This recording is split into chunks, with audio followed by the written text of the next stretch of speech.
अस्सलामुअलैकुम स्टूडेंट आज हमारे पास है एक्सरसाइज नंबर 1.1। उम्मीद है पिछले लेक्चर में आपको quadratic equation, pure quadratic equation और लीनियर इक्वेशंस के बारे में पता चल गया होगा और आपने उसकी प्रैक्टिस भी की होगी। अब आप देखें एक्सरसाइज नंबर 1.1। अब एक्सरसाइज नंबर 1.1 के अंदर वो क्वेश्चन नंबर 1 के अंदर कह रहे हैं right the following quadratic equations in the standard form and point out pure quadratic equations. क्या कह रहा है? पॉइंट आउट करना आपने प्योर क्वाड्रेटिक इक्वेशंस। ठीक है, अब इसमें आपने सोल्व करके जो भी आपके पास क्वेश्चन होगा आपने उसको सोल्व करके आपने इक्वेशन बनाते जाना है।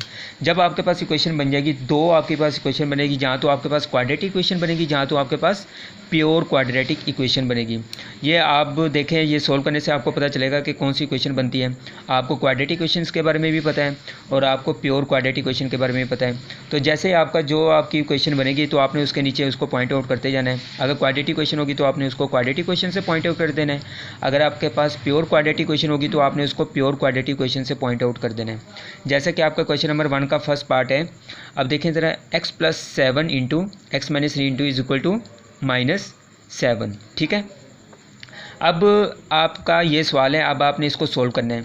अब देखें, फर्स्ट ऑफ ऑल आपने सोल्यूशन की हेडिंग देनी है और आपने क्वेश्चन को रिपीट कर देना है। ठीक है, तो उसके बाद आपने क्या करना है, ये अब देखें, ये दोनों के दरमियान कोई साइन नहीं है, ये दोनों इंटू के दरमियान कोई साइन नहीं है। जब दो ब्रैकेट के दरमियान कोई साइन होता है तो वो दोनों आपस में क्या हो रहे होते हैं? मल्टीप्लाई हो रहे होते हैं। वो दोनों आपस में क्या हो रहे होते हैं? मल्टीप्लाई हो रहे होते हैं। तो इसका मतलब अब ये दोनों आपस में मल्टीप्लाई हो रहे हैं। अब मल्टीप्लाई करने का तरीका क्या होगा? पहले फर्स्ट ऑफ ऑल आपने एक्स को इन दोनों के साथ मल्टीप्लाई कर देना है।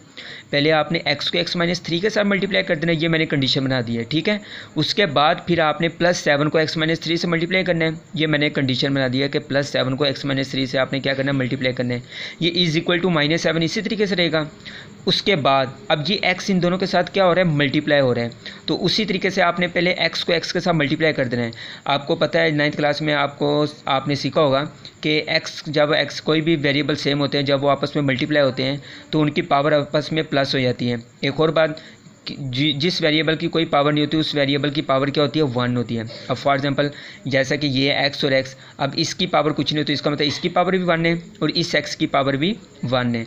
तो जब दो वेरिएबल आपस में मल्टीप्लाई हो रहे हैं, दो या दो से ज़्यादा, अगर वो सेम हो तो उनकी पावर आपस में प्लस कर देते हैं आप। अब x की पावर 1 को x की पावर 1 के साथ जब आप मल्टीप्लाई करेंगे तो 1 को 1 के साथ प्लस करेंगे तो x की पावर 2 हो जाएगा। अब देखें, ये माइनस इसी तरीके से आ जाएगा। अब आपने x को 3 से मल्टीप्लाई करना है तो 3 को x से मल्टीप्लाई करेंगे 3x आ जाएगा। अब +7 को इन दोनों के साथ आपने मल्टीप्लाई करना है तो +7 को x के साथ मल्टीप्लाई करेंगे तो +7x आ जाएगा, प्लस माइनस माइनस आ जाएगा। 7 को 3 से मल्टीप्लाई करने से आपका क्या आ जाएगा? 21। ठीक है, ये इज इक्वल टू -7 इसी तरीके से आ जाएगा आपका। अब उसके बाद आपने इनको सिंप्लीफाई करना है। तो कैसे सिंप्लीफाई करेंगे? सेम वेरिएबल वाली वैल्यू को आपस में आपने सिंप्लीफाई कर देना है। जैसा कि आप देखें, x², इसके अलावा और कोई नहीं, x² इसी तरीके से आ जाएगा। अब ये भी x वाला और ये भी x वाला है, ये सेम टर्म है। ठीक है ना, अब आप इन दोनों को प्लस माइनस कर सकते हैं। आपको प्लस माइनस करने आता है। ये -3 और +7 है। First of all plus minus करने का तरीका मैं एक दफ़ा फिर बता देता हूँ।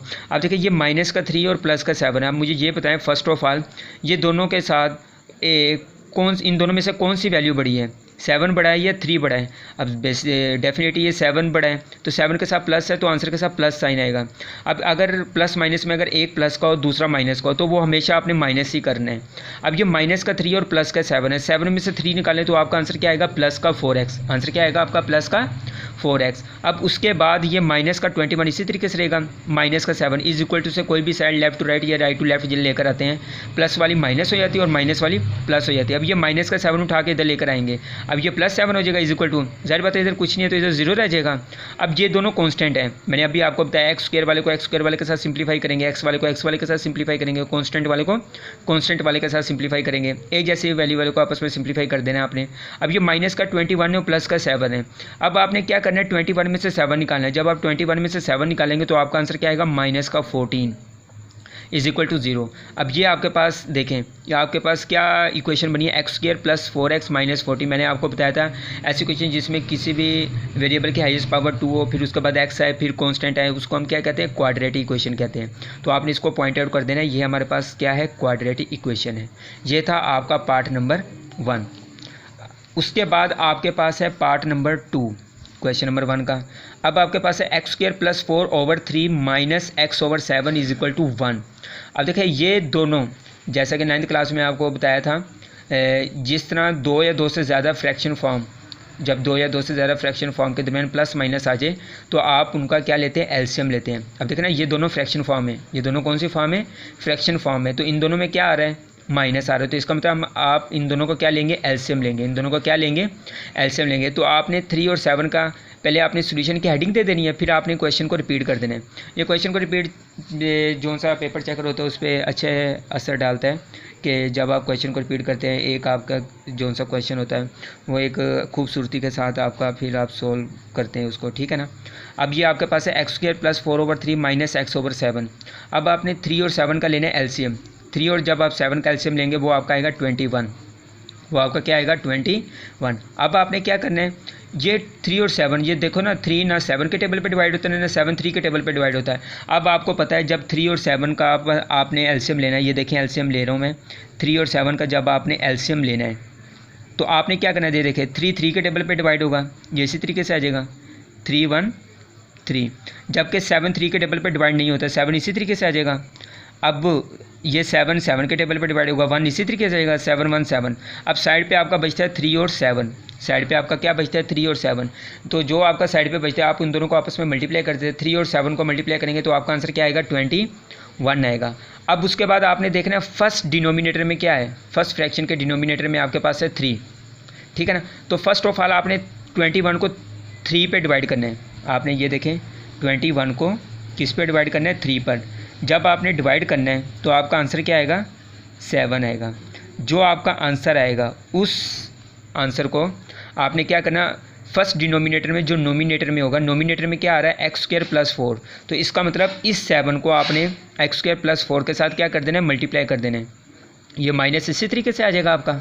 उसके बाद देखें अब आपके सेकंड डिनोमिनेटर में क्या आ रहा है, सेकंड फ्रैक्शन के डिनोमिनेटर में आपका आ रहा है 7, तो एलसीएम में आपका क्या आ रहा है 21। पहले आपने 21 को 3 पे डिवाइड किया था, अब आपने क्या करना है, एलसीएम वाली वैल्यू को सेकंड फ्रैक्शन फॉर्म के जो डिनोमिनेटर में आ रहा है उसके साथ डिवाइड करना है। अब आपने 21 को 7 के साथ डिवाइड करना है। ये देखें जब आप 21 को 7 के साथ डिवाइड करेंगे तो फिर आपका आंसर क्या आएगा, 3 आएगा। जो आपका आंसर आएगा जिस तरह आपने पीछे किया है कि जो आपका आंसर आया था आपने फर्स्ट फ्रैक्शन के नोमिनेटर वाले के साथ क्या कर दिया था, मल्टीप्लाई कर दिया था। इसी तरीके से आपने सेकंड फ्रैक्शन के नोमिनेटर के साथ आपने इसको मल्टीप्लाई कर देना है। आपका आंसर 3 आ रहा है तो 3 को आपने एक्स, ऊपर एक्स है ना, नोमिनेटर में एक्स है तो आपने 3 को एक्स के साथ क्या कर देना, मल्टीप्लाई कर देना। एलसीएम इसी तरीके से लिखते हैं। फिर सुन लें, जब आपने एलसीएम लेना है तो 21 आएगा ना, जिस तरह आपका 3 और 7 का एलसीएम आया 21, तो पहले आपने इस 21 को एलसीएम 21 है ना, इस 21 को फर्स्ट फ्रैक्शन के डिनोमिनेटर के साथ आपने डिवाइड कर देना है। फर्स्ट फ्रैक्शन के डिनोमिनेटर के साथ क्या कर देना है, डिवाइड कर देना है। तो डिवाइड करने से आपका आंसर आता है 7। जो आपका आंसर आता है आपने उसको फर्स्ट फ्रैक्शन के नोमिनेटर के साथ क्या कर देना है, मल्टीप्लाई कर देना है, ठीक है। नेक्स्ट, फिर अगर प्लस होगा तो प्लस लगाएंगे, माइनस होगा तो माइनस लगाएंगे। फिर उसके बाद आपने फिर उसी तरीके से एलसीएम में आपका है 21, फिर आपने सेकंड फ्रैक्शन के जो डिनोमिनेटर में आएगा उसको आपने क्या कर देना है, उसके साथ डिवाइड कर देना है। अब सेकंड फ्रैक्शन के डिनोमिनेटर में आपका आ रहा है 7, तो आपने 21 को जब 7 पे डिवाइड करना है तो आपका आंसर क्या आएगा 3। अब आपने इस 3 को ऊपर जो सेकंड फ्रैक्शन के नोमिनेटर में होगा उसके साथ मल्टीप्लाई कर देना है।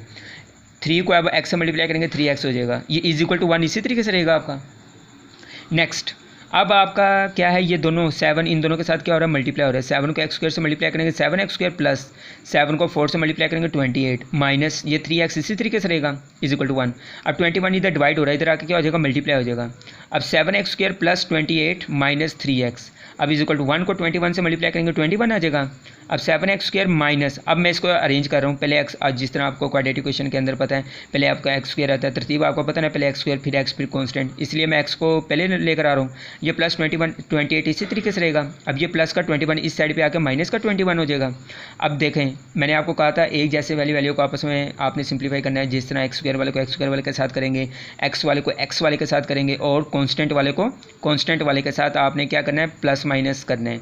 अब ये एक्स स्क्वायर सिंगल है तो इसी तरीके से रहेगा, एक्स वाला भी सिंगल है तो ये इसी तरीके से रहेगा, 28 में से 21 निकालेंगे प्लस का 7 आ जाएगा इज इक्वल टू 0। अब मुझे ये बताओ, जिस तरह आपको पता है कि अगर एक्स स्क्वायर आ जाए, अगर उसके बाद एक्स आ जाए, कॉन्स्टेंट आ जाए, तो वो होती है क्वाड्रेटिक इक्वेशन। तो आपने पॉइंट आउट कर देना ये क्या है, क्वाड्रेटिक इक्वेशन है। अगर हमारे पास जस्ट एक्स स्क्वायर रहता है और कॉन्स्टेंट होता है वो हमारे पास होना था प्योर क्वाड्रेटिक इक्वेशन। स्टूडेंट ये आपके पार्ट नंबर 1 और पार्ट नंबर 2 थे। आज जस्ट आपने इनकी प्रैक्टिस करनी है, इनको अच्छे तरीके से समझना है। अगर आप इनको अच्छे तरीके से समझेंगे नेक्स्ट क्वेश्चन करने में आपको इजी हो जाएगी, ठीक है ना। एक मैंने आपको फ्रैक्शन के बगैर वाला पार्ट करवाया, एक आपको फ्रैक्शन वाला करवाया।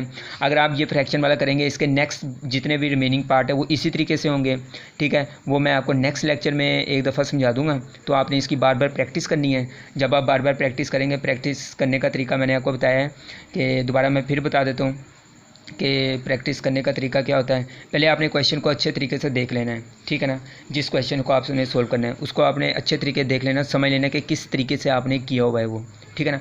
तो इस तरीके से फिर आपने समझ के उसको आपने दोबारा कॉपी पर आपने क्या करना है, ज़ुबानी सोल्व करने की कोशिश करनी है। अगर आपकी गलती आ जाए फिर आपने उसको दोबारा देखना है, फिर उसको दोबारा सोल्व करने की कोशिश करनी है। अगर आपकी दोबारा फिर गलती आ जाए तो फिर आपने उसको सोल्व करना है, फिर आपने उसको ज़ुबानी सोल्व करने की कोशिश करनी है। अगर आप एक दफ़ा ज़ुबानी सोल्व कर लेते हैं फिर इसका मतलब वो आपकी प्रैक्टिस हो जाएगी, फिर आपने उसको नीट कॉपी पे नोट डाउन कर लेना है, ठीक है ना। तो ये आपके तैयारी करने का तरीका है, इस तरीके से आपने तैयारी करनी है और उम्मीद है कि आपको ये अंडरस्टैंडिंग होगी। तो इंशाल्लाह बाकी आप रिमेनिंग पार्ट जो है वो मैं आपको नेक्स्ट लेक्चर में उसको समझाऊंगा, ठीक है।